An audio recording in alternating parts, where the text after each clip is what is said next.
হে প্রিয় হাবিব, আপনি মাথা তুলেন। সুবহানাল্লাহ। অথচ সেই নবীকে আজকে কষ্টে কয়েকটা কথা বলি। সেই নবীর পেট মুবারককে বিকৃত কইরা ফ্রান্সের পৃথিবীর কুখ্যাত সাতেবে রাসূল এমানুয়েল ম্যাক্রো, ফ্রান্সের প্রেসিডেন্ট, এই বদমাশ আমার রসুলের পেটকে বিকৃত কইরা পেট ফাইরা চিরা ছবি তুইলা ফ্রান্সের বড় বড় বিল্ডিং এর ভিতরে আমার রসুলের পেট বিকৃতি কইরা প্রজেক্টরের মাধ্যমে দেখাইছে। আপনারা জানেন আন্দোলন হয়েছে বাংলাদেশের ফ্রান্সের বিরুদ্ধে, জানেন না এটা? আপনি বলেন এই কুখ্যাত সাতেম পৃথিবীর সবচেয়ে ভয়ঙ্কর রসুল বিদ্বেষী লোকটাকে বাংলাদেশের সাবেক প্রধানমন্ত্রী, সে লাল গালিচা সংবর্ধনা দিয়ে এনেছে। শুধু আলী নাই, এই মহিলা ওই কুখ্যাত সাতেমকে যে আমার রসুলের পেট বিকৃত করেছে, এই মহিলা তার সাথে চুমাচুমি পর্যন্ত করছে। আমাদের কথা কি মিথ্যা? আপনারা কি দেখেন নাই এমানুয়েল ম্যাক্রোকে লাল গালিচা সংবর্ধনা দেয় নাই? এমানুয়েল ম্যাক্রোকে যদি লাল গালিচা সংবর্ধনা দেয়, এমানুয়েল ম্যাক্রোর সাথে যদি গাল লাগায়, ঠোঁট লাগায়, চুম্বন দেয়, ও মুসলমান, আমার রসুলকে যে গালি দেয়, কটূক্তি করে, তার সাথে যদি তোমার নেত্রীর এত সম্পর্ক থাকে, তারপরে যদি তুমি সেই নেত্রীর সাপোর্টার হও, সেই দলের সাপোর্টার হও, তবে আমাকে বলতেই হবে রাসূলের অপমানে যদি না কাঁদে তোমার মন, মুসলিম নয় মুনাফিক, তুই রাসূলের দুশমন। রাসূলের অপমানে যদি না কাঁদে তোমার মন, মুসলিম নয় মুনাফিক, তুই রাসূলের দুশমন। কিসের রাজনীতি? আমি কোন দল তোয়াক্কা করি না যদি এমানুয়েল ম্যাক্রোকে এভাবে লাল গালিচা সংবর্ধনা দেয়। রাজনীতি কিসের? আমার রসুলকে কটূক্তি করবে কোন রাজনীতি আছে নাকি? সুবহানাল্লাহ। আমাদের সাহাবায়ে কেরাম আপনার মতে এত রাজনীতি বুঝতো না। সাহাবায়ে কেরাম রসুলকে কেউ একটু কিছু বললেই কলিজা ফাইটে যাইতো। আরে ছোট্ট মুআজ রাদিয়াল্লাহু আনহু, ছোট্ট শিশু, 10-11 বছর বয়স, মায়ের কাছে গল্প শুনতেন যে আবু জাহেল মুহাম্মদুর রাসূলুল্লাহকে কটূক্তি করে, খেপে গিয়া জিহাদের ময়দানে দাঁড়ায় গেছে। আয় হায়, রাসূল, সাহাবায়ে কেরাম, রাসূলুল্লাহ সাল্লাল্লাহু আলাইহি ওয়াসাল্লাম সবাই অবাক, এই বাচ্চারা কেন আসছে? সাহাবী আব্দুর রহমান ইবনে আউফ বলেন, এই তোমরা কেন আসছো? বলে, ইয়া চাচা, আমরা আমাদের মায়ের কাছে শুনেছি আমার রাসূলকে আবু জাহেল কটূক্তি করে, আমার রাসূলকে নিয়ে গালমন্দ করে, আমরা আজকে আবু জাহেলকে মেরে ফেলবো। সুবহানাল্লাহ। কল্পনা করতে পারেন 10 বছর 11 বছরের পোলাপায় মুআজ রাদিয়াল্লাহু আনহু ময়দানে চলে গেছে আবু জাহেলকে মারবে। সবাই অবাক। আব্দুর রহমান বিন আউফ বললেন, তোমরা কেন এসেছো? বলে, আমরা আম্মার কাছে শুনেছি আমার রাসূলকে নিয়ে আবু জাহেল কটূক্তি করে, গালমন্দ করে, আজকে এর নামাইরা যাব না। সুবহানাল্লাহ। আব্দুর রহমান ইবনে আউফ কয়, তারা কয় কি? এই মুহূর্তে রাসূলুল্লাহ সাল্লাল্লাহু আলাইহি ওয়াসাল্লাম আসলেন। তো আয়েশা উনি বললেন যে তোমরা তো জিহাদে যেতে পারবা না, তোমাদেরকে যুদ্ধে নেওয়া হবে না। দুইজনই কান্না শুরু করে দিয়েছেন, আমাদের যেতেই হবে ইয়া রাসূলুল্লাহ। দুইজনই কাঁদতেছেন। রাসূল সাল্লাল্লাহু আলাইহি ওয়াসাল্লাম অনেকক্ষণ কিছু বললেন না, বললেন না যেতে পারবা না। অন্যরাও সাই দিচ্ছে না, সাহাবায়ে কেরামও। হঠাৎ করে আল্লাহ রাসূল ওদের কান্নাকাটি, ওদের অবস্থা দেখে বললেন, ঠিক আছে, একজন যেতে পারবে, বড় ভাই যেতে পারবে। ছোটটা বলে বলছে, ইয়া রাসূলুল্লাহ, আপনি বড় ভাইকে নিবেন, অথচ বড় ভাইকে আমি কুস্তিতে হারাইয়া দিই। চিন্তা করেন তাদের অন্তর রাসূলের ভালোবাসা কি পরিমাণ। মানে বড় ভাইকে নিবেন, বড় ভাইকে তো আমি কুস্তিতে হারাইয়া দিই। এখন রাসূলুল্লাহ সাল্লাল্লাহু আলাইহি ওয়াসাল্লাম কি করলেন যে আচ্ছা ঠিক আছে কুস্তি ধরো। দুইজনে মিলে কুস্তি ধরলেন। এখন ছোটরা কানাকানি বড়টারে কয়, ভাই তোমার তো রাসূল সিলেক্ট করেই ফেলছে, তুমি তো যাইতেই পারবা, আমি তো তোমার লগে আসলে পারবো না, কিন্তু আমি তোমারে যেন ধরলে তুমি পড়ে যাইবা, এতে করে তুমি তো এমনি যেতে পারবা আর আমিও যেতাম না। সুবহানাল্লাহ, সুবহানাল্লাহ। রাসূলকে এরা কি পরিমাণ ভালোবাসতো, যেই কথা সেই কাজ। তারা জিহাদে গিয়েছে। আব্দুর রহমান ইবনে আউফ বলেন যে দুই পাশে দুইজন ছোট্ট ছোট্ট বাচ্চা হওয়াতে আমার মধ্যে এক ধরনের পেরেশানি কাজ করতেছিল। রে এরা না হইয়া যদি একটু বড় সড়কেও হইতো, তাহলে তো শত্রুর আঘাত আমার উপরে আসলে তারা প্রতিহত করতে পারতো, এবং আমারই তো এদেরকে বাঁচার লাগবে। আব্দুর রহমান ইবনে আউফ পেরেশান ছিলেন। এমন মুহূর্তে উনি পেরেশান, আর এদিকে এমন মুহূর্তে দুইজনে জিজ্ঞেস করতেছে, খালি এমন করে, খালি এমন করে, তাহলে তো আর কারো খুঁজার দরকার নাই, তাকে কারে খুঁজে? সুবহানাল্লাহ। এরা আর কেউ দেখে না, একটু জিহাদ করতে আসে নাই, মারতে এসে আবু জাহেল। হঠাৎ করে চাচা এখানে এত লোক, আবু জাহেল কোনটা? আব্দুর রহমান ইবনে আউফ বললেন, আমি অবাক হয়ে গেলাম, এরা বারবার এটা জিজ্ঞেস করে। তখন হঠাৎ করে আবু জাহেল তার বড় ঘোড়া নিয়ে সে আসতে লাগলো। আমি বললাম, ওই যে আবু জাহেল যায়। ও আল্লাহু আকবার। আব্দুর রহমান বিন আউফ বলেন, আমি বইলা ওইদিকে তাকায়া দেখতে দেখতে দেখি দুটা নাই, সুবহানাল্লাহ, বিদ্যুৎ গতিতে দুটোটা আবু জাহেলের ঘোড়ার পাশে চলে গেছে তরবারি নিয়া। তরবারি ঠিক মতো নিতে পারে না, একটা গিয়া বুদ্ধি করে কি করছে, ঠাস করে আবু জাহেলের নাগার পায় না, আবু জাহেল তো লাগুতে যেত না, কি করছে, আবু জাহেলের ঘোড়ার পায়ের মধ্যে একটা গিয়া খুব মারছে। খুব মারার সাথে সাথে আবু জাহেলের ঘোড়া থপ করে পড়ে গেছে, আর সাথে সাথে আরেকজন আবু জাহেলের কল্লার মধ্যে খুব মারছে।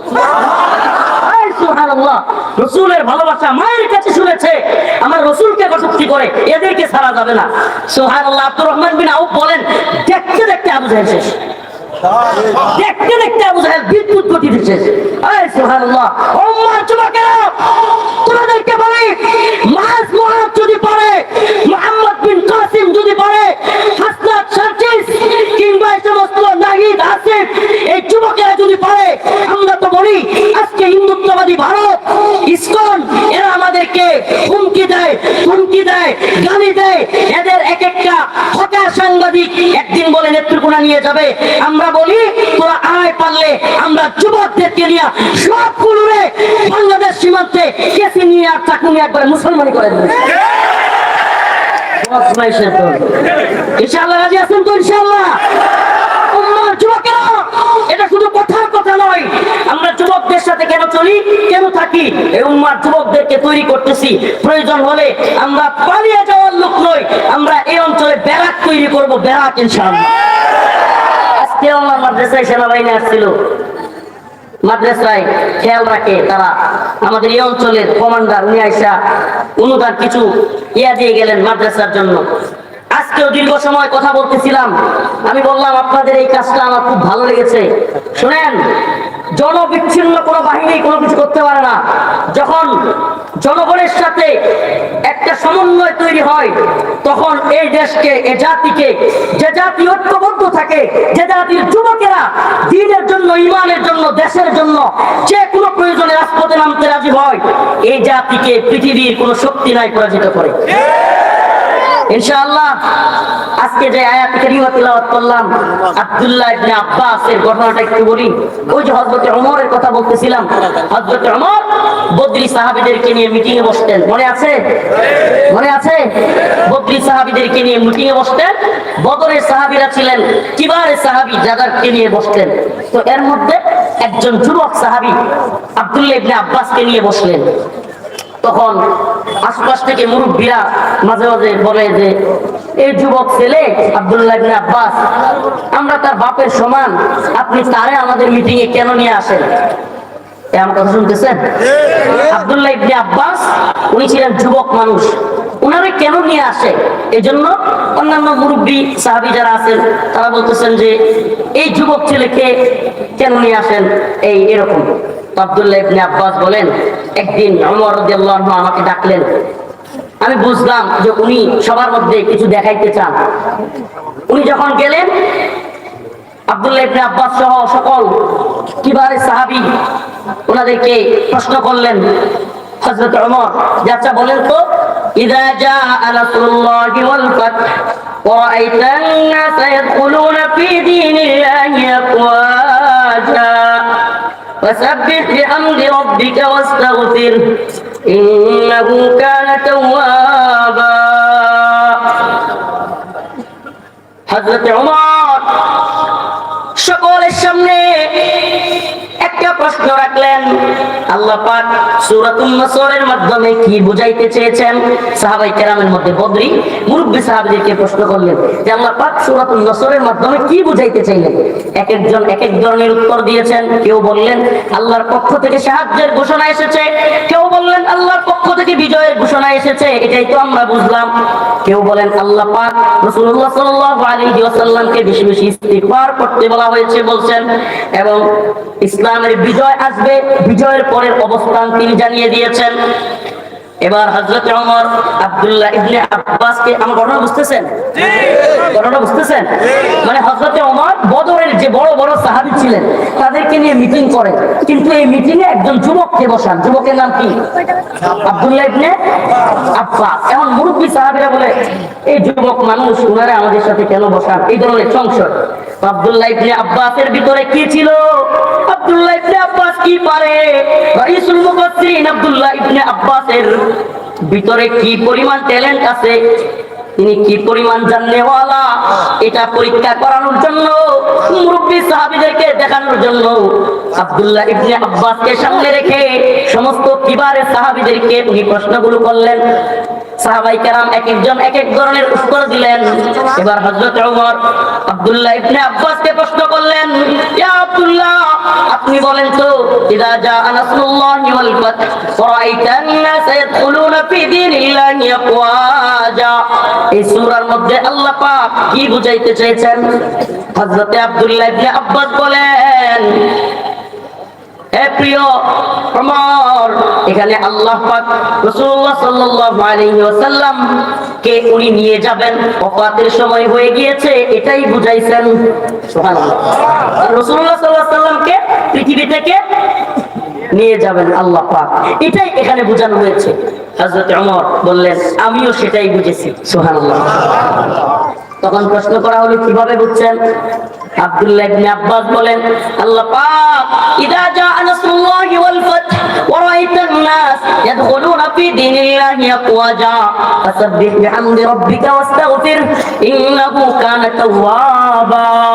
ইযা জাআ নাসরুল্লাহ, যখন আল্লাহর পক্ষ থেকে সাহায্য চলে আসবে, ওয়াল ফাত, তখন বিজয় চলে আসবে, ওয়া রাআইতান নাস, আপনি তখন দেখবেন, ইয়াদখুলুনা, মানুষ প্রবেশ করতেছে, ফি দীনিল্লাহ, দ্বীনের মধ্যে, আফওয়াজা, দলে দলে। সুবহানাল্লাহ। দলে দলে মানুষ দ্বীনের বিজয় দেখে কোথায় প্রবেশ করে? দ্বীনের মধ্যে। যখন এই অবস্থা দেখবেন, ফাসাব্বিহ বিহামদি রাব্বিকা ওয়াস্তাগফির, আপনি আপনার রবের কৃতজ্ঞতা প্রকাশ করেন এবং প্রশংসা আদায় করেন। আল্লাহ পাক এখানে বিজয় এবং প্রশংসা এবং ইস্তিগফারের কথা বলে রাসূলুল্লাহ সাল্লাল্লাহু আলাইহি ওয়াসাল্লামের ওফাতের একটা লুকায়িত কথা তুলে ধরলেন। সুবহানাল্লাহ। মানে এখানে যেহেতু বিজয়, রাসূল সাল্লাল্লাহু আলাইহি ওয়াসাল্লাম বিজয়, দিন বিজয় হয়ে গেছে, পাশাপাশি রাসূলকে বলতেছেন যে ইস্তিগফার পড়েন আপনি। তার মানে কি? আল্লাহর কাছে ইস্তিগফার করেন, বিজয় এসে গেছে, তাইলে রাসূল চলে যাওয়ার সময়। সুবহানাল্লাহ। ঘটনা সত্য, আল্লাহর রাসূল এই সূরা নাযিল হওয়ার 2 বছর পরে পৃথিবী থেকে চলে গিয়েছিলেন। সুবহানাল্লাহ। সুবহানাল্লাহ বলেন না? তো এই ঘটনা কেন বললাম? যুবকদের মাথায়ও আল্লাহ পাক পৃথিবীকে চমকে দেওয়ার মতো কিছু দেন যুবকদের মাথায়, নাকি খালি মুরব্বীদের মাথায়? কথা কর না? এই ছোট ছোট ছেলেরা শেখ হাসিনার মতো বিশ্বের সবচাইতে আলোচিত এবং বিশ্বের মধ্যে সিরিয়ালে যদি আপনি আনেন, গুম, খুন, নির্যাতন, আলেমদের উপর নির্যাতন, মানুষকে গুম করা, খুন করা, তার বাহিনী দিয়ে, বিভিন্ন বাহিনী দিয়ে মেয়েদেরকে ধর্ষণ করা, সব খারাপ গুণে বিশ্বে যদি স্বৈর শাসকদের সিরিয়াল হয়, 1-2 থাকবে এই শেখ হাসিনা, যাকে বলা যায় জামানার লেডি ফেরাউন। জামানার লেডি ফেরাউন। আল্লাহ পাক, সুবহানাল্লাহ, আল্লাহ পাক যে কি পরিমাণ জুলুম থেকে আপনাকে আমাকে মুক্ত করছে, এটা আপনি কল্পনা করতে পারবেন না। কল্পনা করতে পারবেন না। এই জন্য শুকরিয়া আদায়ের নামাজ পড়লে, সারা জীবন নামাজ পড়লেও শেষ হবে না। আলহামদুলিল্লাহ কোন সবাই। প্রিয় হাজিরিন, যেহেতু বিজয়ের গল্প আসছে, যুবকদের মাধ্যমে বিজয় আসে পৃথিবীতে, এটা আপনি দেখবেন। একটা প্রচলিত কথা আছে, যৌবন যার যুদ্ধে যাবার সময় তার। যৌবন যার যুদ্ধে যাবার। যুবক রেডি আছো তো ইনশাআল্লাহ? নেত্রকোনা, শ্যামবাজপুর উপজেলার মুসলমান রেডি আছো তো ইনশাআল্লাহ? পাক আসলে ময়দানে রাজি আছে তো? ভারতকে হুমকি ধমকি আমরা ভয় করি? ভারতের গোলামি করি আমরা? আমরা কার গোলাম? আমরা ভারতের গোলাম নই, আমরা ইসরায়েলের গোলাম নই, আমরা আমেরিকার গোলাম নই, আমরা কার গোলাম? রাজি আছো তো ইনশাআল্লাহ? এই তন্ত্র মন্ত্রের কবর রচনা হওয়ার জন্যই, পৃথিবীর ইতিহাসে কোরআন প্রতিষ্ঠিত হওয়ার জন্যই এ শতাব্দী। ও মুসলমান, একথা তো আমি প্রায় প্রোগ্রামে বলতেছি। গত 2 দিন আগে শাম বিজয়ী হয়েছে, সুবহানাল্লাহ। রাসূলের ঘোষণা, শাম যদি বিজয়ী হয় আকসা মুক্ত হওয়ার দ্বার খুলে যাবে। সুবহানাল্লাহ, সুবহানাল্লাহ বলেন না? লব্বাইক ইয়া আকসা, রাজি আছেন তো ইনশাআল্লাহ? হাজির হ্যাঁ লব্বাইক ইয়া আকসা। ময়দানে ডাক আসলে আকসা বিজয়ের জন্য যুবকরা তৈরি থাকতে হবে ইনশাআল্লাহ। সুবহানাল্লাহ ওয়া বিহামদিহি। শামের বিজয় এটা চারটিখানি কথা নয়, অনেকে বুঝবে না। এই বিজয়ে কি পরিমাণ আনন্দ করছে আমি কল্পনাও করতে পারবেন না। যুবকদেরকে নিয়ে, কালেমার পতাকা নিয়ে মোটরসাইকেলে শোডাউন দিছি, রাত 12টা পর্যন্ত গোলাবান্ডে বিরিয়ানি খাওয়াইছি, সব দিয়ে এত আনন্দ পাইছি। কেন? শামের বিজয় এটা কত মুসলিমদের জন্য কত গুরুত্বপূর্ণ, তাৎপর্যপূর্ণ, এটা আপনি বুঝবেন না, আপনাকে বুঝতে দিবে না। এই দাজ্জালি মিডিয়া আর তথাকথিত সুশীল এই গান্ডু বুদ্ধিজীবীরা আপনাকে আমাকে বুঝতে দিবে না। এরা বলবে সিরিয়ায় এরা ইসরায়েলের সমর্থক। কার সমর্থক? এরা বিভিন্ন ধরনের ট্যাগ। ইসরায়েলের সমর্থক, এরা ইসরায়েলের মিত্র। আচ্ছা আমারে বলেন, যদি ইসরায়েলের মিত্র হইতো মুজাহিদরা, তাহলে ইসরায়েলে আনন্দ মিছিল হইতো না? আমাদের বন্ধু আমরাই ক্ষমতায় আসছি, ইসরায়েলে আনন্দ মিছিল হইতো কি হইতো না? ইসরায়েলি ট্যাঙ্ক নিয়ে সিরিয়া ঢুকতেছে কেন? বোমা মারতেছে কেন? আচ্ছা আমেরিকার সমর্থক হলে আমেরিকাও তো বোমা মারতেছে। আরে মিয়া, আপনি বুঝেন না বুঝেন, তালেবান ক্ষমতায় আসার পরে আর কোন মোড়লগিরি চলে না, এটা আমেরিকা ইসরায়েল ভালো করেই জানে।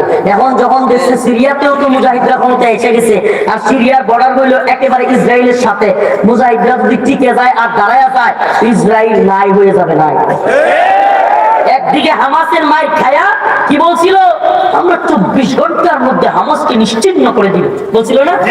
নেতানিয়াহু বাটপাটা কইছিল না? কি বলছিল? 24 ঘন্টার মধ্যে ফিলিস্তিনকে, হামাসকে নিশ্চিহ্ন করে দিব, এরপরে 2 দিনের মধ্যে শেষ করে দিব, 1 সপ্তাহের মধ্যে শেষ করে দিব। বছর জায়গা, 1.5 বছর জায়গা, কিছু করতে পারে না। সুবহানাল্লাহ কর না? তোরা কি শেষ করবি রে বেটা? মুসলমান তো শেষ হওয়ার জন্য পৃথিবীতে আসে নাই। আল্লাহ বলেছেন কাম্মান ফিয়াতিন কালিলা গালাবাত ফিয়াতান কাসীরাতান বিইذنিল্লাহ। মুসলমানদের ছোট্ট ছোট্ট দল আল্লাহর উপর ভরসা রাখলে আমি বড় বড় দলের বিরুদ্ধে আল্লাহ বলেন তাদেরকে বিজয় দান করব। সুবহানাল্লাহ বলেন না? ওরা উপর দিয়া বোম মারস, আমাদের মুজাহিদরা ভিতর দিয়া সুরঙ্গের আরেক দেশ বানায় নিছে। মুজাহিদদের বুদ্ধি তোদের চেটে কম না। মাই খেয়া নাস্তা না বুঝ। এবার এরা চিন্তা করতেছে, আই ভাই হামাসের মাই খেয়ে যে অবস্থা, এখন যদি এদিক থেকে এসটিএস সিরিয়া থেকে হামলা শুরু করে দেয়, 2 দিক থেকে আক্রমণ শুরু হয়ে যায়, তাইলে আমাদের অবস্থা নাস্তানাবুদ হয়ে যাবে। ইরান এবং রাশিয়া থেকে যে অস্ত্রগুলো সিরিয়াতে আছে, এগুলোকে তাড়াতাড়ি ধ্বংস করতে হবে। আপনারা দেখবেন মিথ্যা নিউজ আর প্রোপাগান্ডা এরা করতেই থাকবে, দিন শেষে কিছুই করতে পারবে না। শেষে কচু করতে হবে, ঘোড়ার ডিম। কি করতে হবে? ঘোড়ার ডিম করতে পারবে। আফগানিস্তানে দেখেন নাই মুরব্বীরা যারা আছেন, রাজনীতি সচেতন, আফগানিস্তানে যখন সোভিয়েত ইউনিয়ন হামলা করেছিল, আফগানিস্তানে যখন রাশিয়া এবং সোভিয়েত ইউনিয়ন হামলা করেছিল, এবং সোভিয়েত ইউনিয়নের দাম্ভিকতা, অহংকার চূর্ণ বিচূর্ণ করে দিয়ে আফগানের তালেবানরা বিজয়ী হয়ে গিয়েছিল, তখন বিশ্ব মিডিয়া চোখ মাথাইতে গেছে গা। বিশ্বের তথাকথিত নাস্তিক পাড়া, তথাকথিত সুশীল সমাজ, এদের রাশিয়ার মতো, সোভিয়েত ইউনিয়নের মতো পাওয়ারফুল, এদেরকে তালেবানের পুচকে কিছু ছাত্ররা এরা হারাই দিচ্ছে।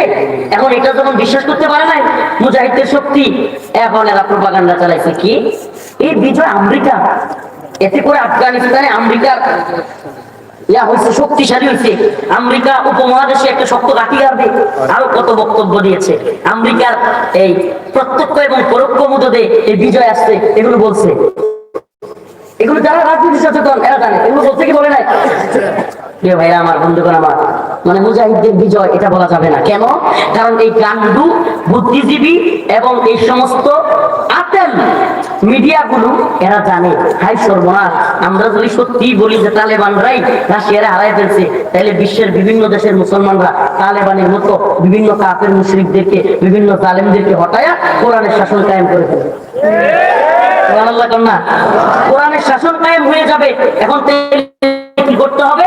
প্রচার করতে হবে। এই বিজয় তালেবানের নয়। কেন আপনারা দেখেন নাই 1971-এ যখন বাংলাদেশে পাকিস্তানিদের বিরুদ্ধে, পাকিস্তানি জালেমরা যারা শাসক জুলুম করেছিল তাদের বিরুদ্ধে আমাদের দেশের দামাল ছেলেরা গর্জে উঠলো, আমাদের দেশের ছেলেরা বিজয়ী হলো, তখন ভারতের দাদা বাবুরা এটাকে তাদের বিজয় বলে চালিয়ে দিল। দেখেন নাই ইন্দিরা গান্ধী ভারতের পার্লামেন্টে বলেছিল 1000 সাল কা বদলা লে লিয়া। কি বলছিল? 1000 সাল কা বদলা লে লিয়া। এটাতে কি বুঝাইতে চাইছিল?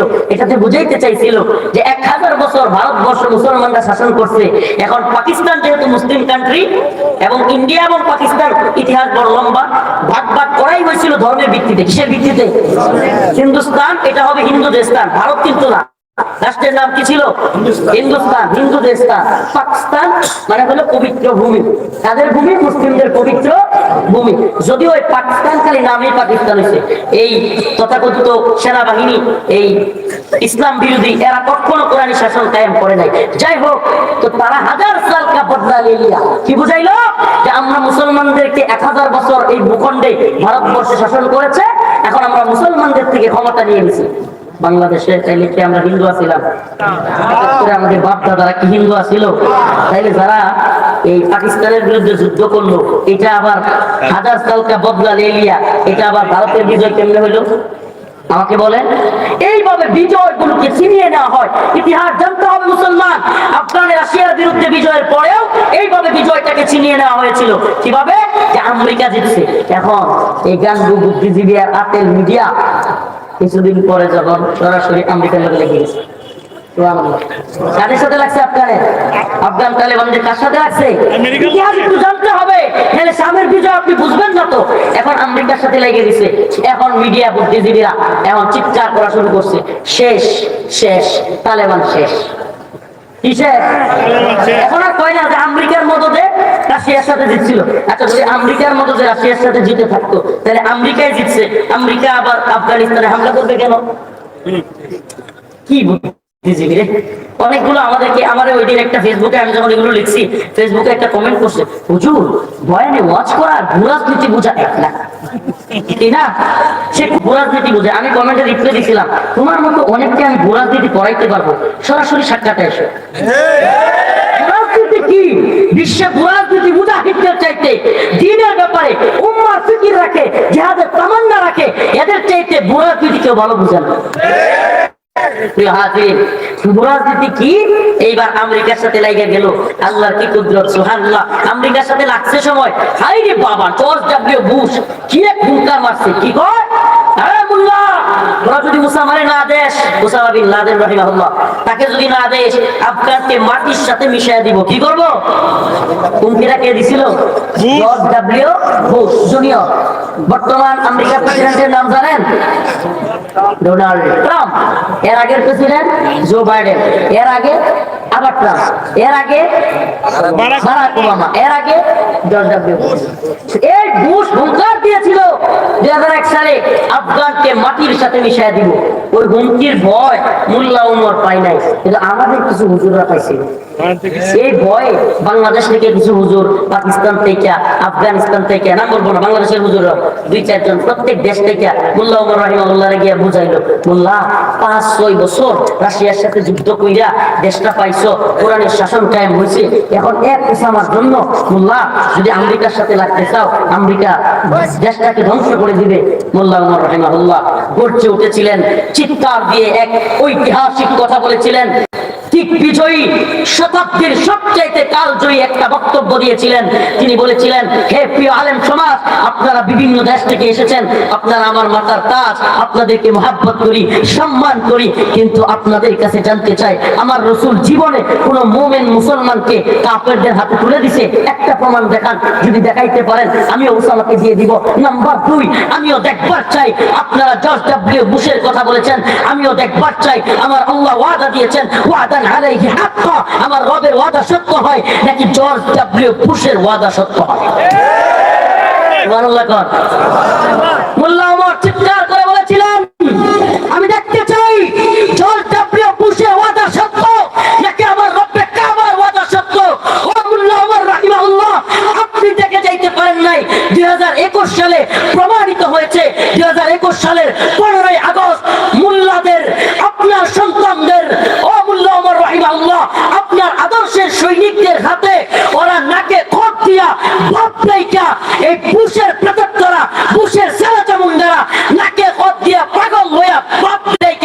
থেকে বিদায় নিয়েছে। কথা সত্য না মিথ্যা? সুবহানাল্লাহ। এখন বলেন যে আতেল বুদ্ধিজীবীরা আমাদেরকে বোঝায় হুজুর বয়ানের মঞ্চে হুঙ্কার দেওয়া আর রাজনীতি আর যুদ্ধ এক জিনিস না। আমরা বলি তোর রাজনীতি নিয়ে তুই বসে থাক, আমি আমার রবের ওয়াদা নিয়ে বসে থাকি। আমরা মরে যাব, আমরা শহীদ হব, আমরা চলে যাব, কিন্তু আল্লাহ বলেছেন মুসলমানরা বিজয়ী হবে ইনশাআল্লাহ। বিজয়ী কারা হবে? ইতিহাস সেটাই বলে। এখন কি হইলো? 21 সালে যখন আবারও আমেরিকাও পরাজিত হয়ে গেল, এই শয়তানগুলো, এই শয়তান মিডিয়াগুলো, এই শয়তান বুদ্ধিজীবীগুলো এখন আবার বলা শুরু করছে রাশিয়ার প্রত্যক্ষ এবং পরোক্ষ মদদে আমেরিকাকে হারিয়ে দিয়েছে। বলছে না বলে নাই? আসল সমস্যা কোথায়?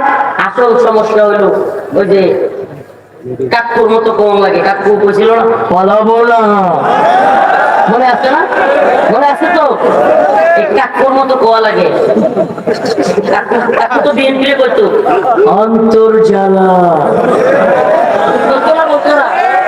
আসলে বিষয়টা হলো এদেরও মুজাহিদদের ব্যাপারে অন্তর্জালা। মুজাহিদরা বিজয়ী হলে এদের কি জ্বলে? অন্তর জ্বলে, অন্তরটা জ্বলিয়া পুরা সরকার হয়ে যায়। এখন মিডিয়া কিভাবে লিখবে আফগান তালেবানরা রাশিয়াকে হারায় দিছে, আফগান তালেবানরা আমেরিকারে হারায় দিছে? আরে হারায় নাই তো, শুধু নাকে হজ দেওয়া ভাব দেখা যাচ্ছে। কথা সত্য না মিথ্যা? আমাকে বলেন, যারা আফগান জিহাদের খবর রাখেন, আপনি জানেন আমেরিকা আফগানিস্তানে হামলা করছিল কয়টা কথা বইলা? আমেরিকা কথা তো বলতে হবে, একটা বক্তব্য তো দিতে হবে। ছাগল পানি খাচ্ছে নদীর মধ্যে, স্রোতের নিচে, বাটিতে উজানে আছে বাঘ। উজানে কে? বাঘ। বাটিতে কে? ছাগল। আচ্ছা বলেন, বাটিতে কেউ যদি পানি ওযু করে বা পানি খায়, তাহলে উজানের যে আছে তার পানি গুলা হবে? হ্যাঁ। এবার বাঘ ছাগলে খাবে, এটা কথা তো বলতে হবে। কি কথা? ছাগলটা বলছে তুই আমার পানি গোলা করস কে? ছাগলে কয় কি আপনি কি বলতেছেন? আমি তো বাটিতে, আপনি উজানে, আপনি না পানি গোলা করেন, কি তুই আমার সাথে তর্ক করস? শ্বাস করে গায়ে কথা বুঝছেন? কিরে তুই আমার সাথে তর্ক করস? মানে কথা তো একটা দিতে হবে, যুক্তি তো একটা দেখাইতে হবে। এখন আমেরিকার ভাব হইছে এটা, তারা তিনটা কথা বলে আফগানিস্তান মানে বিশ্বের তো খাওয়াইতে হবে। তারা যেহেতু বলে আমরা উন্নত বিশ্ব, আমরা সভ্যতার জাতি, মানে বন্ধামির আরো যা যা আছে। এরপরেও এই বাঙালিদের মধ্যে একদল লোক এখনো মনে করে পশ্চিমারা ভদ্র জাতি। এদের চাইতে মূর্খ, এদের চাইতে অবুঝ পৃথিবীতে আর নাই। ভাই, যে আমেরিকা, যেই ইরান, যে আমেরিকা, যে ইসরায়েল, যে ব্রিটেন, যে জার্মানি, ফ্রান্স সম্মিলিত ভাবে আফগানকে মাটির সাথে মিশিয়ে দিচ্ছে, এরা ভদ্র কথা বলে? এরা ভদ্র? এরা উন্নত বিশ্ব? যে আমেরিকা, যেই ব্রিটেন, ফ্রান্স, জার্মানি, ইতালি সম্মিলিত ভাবে ইরাককে মাটির সাথে মিশিয়ে দিয়েছিল, সাদ্দাম হুসেনের নামে কি বলে ওয়েপেন আছে, এক ধরনের পারমাণবিক বোমা আছে, এই সেই বলে হামলা করছে, কিছুই পাই নাই, পুরো ইরাককে ধ্বংস করে দিচ্ছে। এরা সভ্য? তাহলে আপনি সভ্যতার মিনিং জানেন না, নাইলে আপনি পাগল। আপনি সভ্যতার মিনিং জানেন না, নাইলে আপনি মাথা ঠিক নেই আপনার, আপনি অন্ধ। পশ্চিমের ভালোবাসায় আপনি কি? ওয়েস্ট কিছু মানুষই আছে, ওয়েস্ট কালচার দেখলে তার খুব একটু ইংলিশ বলতে পারলে নিজের মনে করে খুব বেশি স্মার্ট। কথা বুঝছেন? ওয়েস্টের তো এই জাদুঘর যেগুলো আছে, জুতা মুসি, এরাও ইংলিশ পারে। তাহলে ইংলিশ পারলে কি স্মার্ট হয়ে গেল? স্মার্টনেস কি ল্যাংটা থাকা? স্মার্টনেস কি অর্ধউলঙ্গ থাকা? যাক, ওইদিকে গেলাম না। তো এদের স্মার্টনেস তো এই। প্রিয় হাজিরিন, এইবার তারা তিনটা কথা বলে আফগানে হামলা করেছিল। কথা লম্বা করবার সুযোগ নেই, তিনটা কথা। কয়টা? নাম্বার 1, একটা কথা, আমরা আফগানি গণতন্ত্র প্রতিষ্ঠা করব। কি প্রতিষ্ঠা করবে? গণতন্ত্র প্রতিষ্ঠা করব। আফগানের তালেবানরা হলো জঙ্গি, এরা মৌলবাদী, এরা দেশটাকে ধ্বংস করে ফেলবে। আমরা এই দেশটাকে নতুন করে গড়ব। কিভাবে করব? শিক্ষায় সমান অধিকার বজায় করব, আমরা অর্থনৈতিক ভাবে উন্নতি করব। তিনটা কথা। কয়টা? অর্থনৈতিক ভাবে উন্নত করব, সমান অধিকার প্রতিষ্ঠিত করব, গণতন্ত্র প্রতিষ্ঠা করব। বুঝছেন তো? কয়টা? আচ্ছা আমারে বলেন, তিনটার কোনটা 2021 সালে প্রতিষ্ঠিত হয়েছে? তাহলে ভাব দেখতে বলেছিস কে? এখন আফগান জনগণের যে ক্ষতি হয়ে গেছে, দিয়া যায় কথা বলে না? তাহলে তোরা যে কথা বলে আসছো, হামলা করছো একটা দেশে, বলছো তালেবানরা জঙ্গি, ঠিক আছে মানলাম জঙ্গি, তালেবানরা হলো মৌলবাদী উগ্রবাদী, ঠিক আছে মৌলবাদী উগ্রবাদী। আচ্ছা আমাকে বল, যাদেরকে মৌলবাদী বললি জঙ্গিবাদী বললি, তাদের সাথে কাতারের দোহাই গিয়ে চুক্তি কেমনে করলি? তার মানে বোঝা গেল মায়ের খাইলি সব কিছু, মায়ের উপরে জঙ্গি হইয়া যায় সঙ্গী। কথা কয় না? ঠিক মতো মায়ের করলে জঙ্গি হয়ে যায়। আগে যা করে রাজাকার করতো, আল বদর আল শাম বলতো, মৌলবাদী বলতো, এখন দেখি প্রধান উপদেষ্টা জামাতের আমির সাহেব সবার সাথে কাছে রাখে। কাছে রাখে না, রাখে না? আগে তো ওনারাই আসছিল রাজাকার, ওনারা আল বদর যুদ্ধ অপরাধী, কত কথা না? কথা কয় না?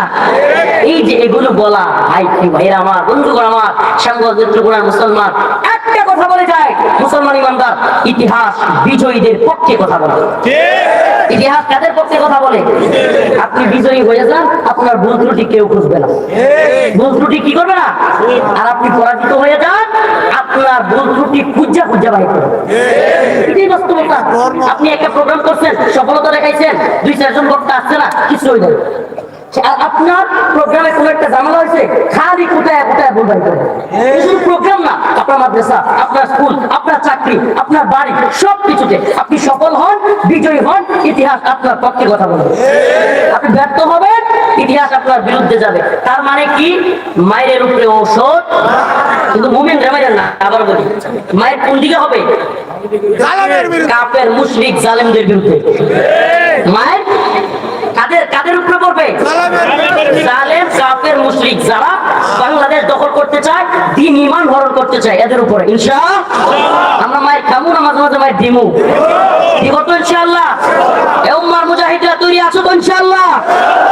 এটা কথার কথা নয় ও প্রিয় হাজিরিন, হাত নামাবেন না, এটা কথার কথা নয়, এটা কথার কথা নয়। আপনাদের কাছ থেকে ওয়াদা নিচ্ছি, মুসলমান ইমানদার, ভারত যেইভাবে ঝামেলা করতেছে, আপনারা তো অনেকে নিউজে রাখেন না, গতকালকে আগের দিন ভারত বাংলাদেশ সীমান্তে ঢুকে বাংলাদেশের জাহাজ 2টাকে নিয়ে গেছে, 79 জন কুস্টগার্ড সহ 79 জন লোককে ধরে নিয়ে গেছে। অনেকে নিউজে রাখেন না, 79 জন, কয়জন? কুস্টগার্ড সহ 2টা জাহাজ নিয়ে গেছে ভারতের কুস্টগার্ডরা বাংলাদেশের 2টা সীমান্ত, সমুদ্র 2টা, এমনকি কুড়িগ্রাম সীমান্তে, পঞ্চগড় সীমান্তে 4-5 দিন আগে আবার গুলি করে আরেক ভাইকে মেরে দিচ্ছে। এরা যেইভাবে হুমকি ধমকি দিচ্ছে, গত 2-3 দিন আগে দেখলাম এই হকার সাংবাদিক, যেটা এই হকার বলতেছে নেত্রকোনা নাকি দখল করবে। এই তুই আসেন তো ইনশাআল্লাহ, ধরে ধরে কেটে দিব, ঠিক আছে? রাজি আছেন তো ইনশাআল্লাহ? এটা কথার কথা নয়, দেখা যাবে ময়দানে কে কে থাকে। বিরোধী আন্দোলনে শ্যামগঞ্জে ছিলাম, যাইতে চাইছিলাম 4 আগস্ট একেবারে মূল কেন্দ্রে, ওই উপরে তাদের সাথে কথা বলি, কিন্তু আয়সা দেখি শ্যামগঞ্জের মুড়ে ছাত্রলীগ হেলমেট বাহিনী রামদা রামদা হয়ে দাঁড়ায় রয়েছে। এখন আমি চিন্তা করছি, আমি একলা মানুষ এতটির ভিতরে ঢুকিয়া দেখি যদি আবার খুব দেওয়া শুরু করে, আমি চিন্তা করলাম যে মাইক গেল মতো বসাতে, কিন্তু দেখি আমার পক্ষের কেউ আছে কিনা। তাই দেখি ওই এই বাজারের ভিতর দিয়ে ঢুকে দেখি চেয়ারম্যান সাহেব হাজির, জঙ্গল হয়ে আমি কই হয়েছে কাম, এইবার আয়। এমন ময়দান যেহেতু রেডি, ঢাকা আর গেলাম না, ফোন দিয়ে বলে দিলাম, ভাই যে যেখানে আছি মায়ের সেখানে শুরু। শুরু হয়ে গেল গা। আলহামদুলিল্লাহ, আলহামদুলিল্লাহ, সুম্মা আলহামদুলিল্লাহ। পরের দিন আমি আগে ভাগেই নিউজ পেয়েছি যে উনি পালানোর ইয়া হইতেছে, আমাদের হুজুরদের সেনা প্রধান ফোন দিচ্ছে। আমি সকালেই আমার বাইরে এখানে মনে আছে মাইক আনার জন্য বাড়াই দিচ্ছি, যে কোনো মুহূর্তে বিজয় মিছিল করতে হবে। নিউজ আসছে আমার কানে, সুবহানাল্লাহ, আল্লাহ পাক আমাদেরকে বিজয়ী করেছেন। এখন তো সাজানো গুছানো সংসার, অবৈধ সংসার, যদিও সংসারীরা বলতো না, সাজানো গুছানো সংসার, যেই বউয়ের বাড়ি থেকে, যে শ্বশুর বাড়ি থেকে খালি খাওয়া যায়, কিছু দিতে হয় না, এই শ্বশুর বাড়ি থাকলে তো ক্ষতি নাই। স্বামী স্ত্রীর সম্পর্ক শুনেন নাই? আমরা কই ঠিক আছে, যেহেতু অবৈধ সম্পর্ক, এই মাইয়ারা আমাদের সাথে একটা লাভ নাই, তোদের অবৈধ সম্পর্ক তোদের কাছে পাঠাই দিলাম। এখন তো তাদের মাথা গেছে খারাপ হইয়া, হাই হাই আমাদের সাধারণ গোছানো সংসার পুতুলটাকে এইভাবে শেষ করে দিল। ভাই মজা নয়। 75 পরবর্তী 81 পর্যন্ত 6 বছর হাসিনাকে এবং ভারতের চিফ যারা, ভারতের যারা মাস্টার মাইন্ড, এরা 6 বছরে প্ল্যান করে তৈরি করেছিল এদেশে ইসলাম এবং দেশকে ধ্বংস করার জন্য। 6 বছরে, কয় বছর? 6 বছরে এই প্ল্যান অনুযায়ী আগাইতেছিল। প্ল্যান অনুযায়ী যদি না আগাইতো, প্রত্যেকটা ইসলামপন্থী দলকে ভেঙে দেওয়া, ফাঁসি দেওয়া, আলেমদেরকে রিমান্ডে নেওয়া, আলেমদেরকে স্লো পয়জন দিয়া, বিষ দিয়া হত্যা করা, মসজিদের ভিতরে বাইতুল মুকাররমে গুলি করা। আপনি কি বুঝেন? এটা কি ইসলাম ধ্বংস করার প্ল্যান না? কথা কন না, এটা ইসলাম ধ্বংস করার প্ল্যান না? এখন যখন হঠাৎ করে আল্লাহ বলেন ওয়া মাকারু ওয়া মাকারাল্লাহ ওয়াল্লাহু খায়রুল মাকিরিন। তোরা তো চক্রান্ত করস, কিন্তু আমি তো উত্তম পরিকল্পনা চাই। আল্লাহ কয় তোর পরিকল্পনা আমি ভাঙিয়ে দিতেছি। সুবহানাল্লাহ। আল্লাহ যখন ওদের পরিকল্পনা ভাঙিয়ে দিছে, এখন তো তাদের ওই যে অন্তর জ্বালা শুরু হয়ে গেছে। জ্বালা, অন্তর জ্বালা। এই জ্বালায় দাদা বাবুরা দিছে 54 বছরে যে ভাত ছাড়ে নাই, এই ভাত ছেড়ে দিছে। বন্যার পানি দিয়ে মানুষকে বাসায় দিচ্ছে, সীমান্তে গুলি করে মানুষ মারতেছে, হুমকি ধমকি দিতেছে। সুবহানাল্লাহ। এই কয়েকদিন যাবত আমাদের দেশটাকে, এই 5 আগস্টের পরে না, কিন্তু সাইফুল ইসলাম আলিফ ভাই শহীদ হওয়ার পর থেকে দেশটার একটু স্বাধীন স্বাধীন মনে হইতেছে। আমরা সবাই এটা উপলব্ধি করতে পারবেন কিনা জানি না। সাইফুল ইসলাম আলিফ ভাই শহীদ হওয়ার পর থেকে জাতি এমন ভাবে ঐক্যবদ্ধ হয়েছে ভারতের বিরুদ্ধে, এখন আমরা ভারতকে তোয়াক্কা করি না। যারা রাজনীতি বুঝে 50 বছরে একটা পররাষ্ট্র বিবৃতি ভারতের বিরুদ্ধে দেওয়ার সাহস করছে কোন সরকার? আলহামদুলিল্লাহ, এখন ভারতের বিরুদ্ধে বিবৃতি যায়, বিবৃতি না, কঠিন থেকে কঠিন ভাষা ইউজ হয়। আল্লাহ পাক আমাদের সবাইকে ভারতের বিরুদ্ধে ঐক্যবদ্ধভাবে গজওয়াতুল হিন্দে হিন্দুস্তানের বিরুদ্ধে শরীক হওয়ার তৌফিক দান করে না। আমিন। আখির দাওয়ানা আলহামদুলিল্লাহি রাব্বিল আলামিন।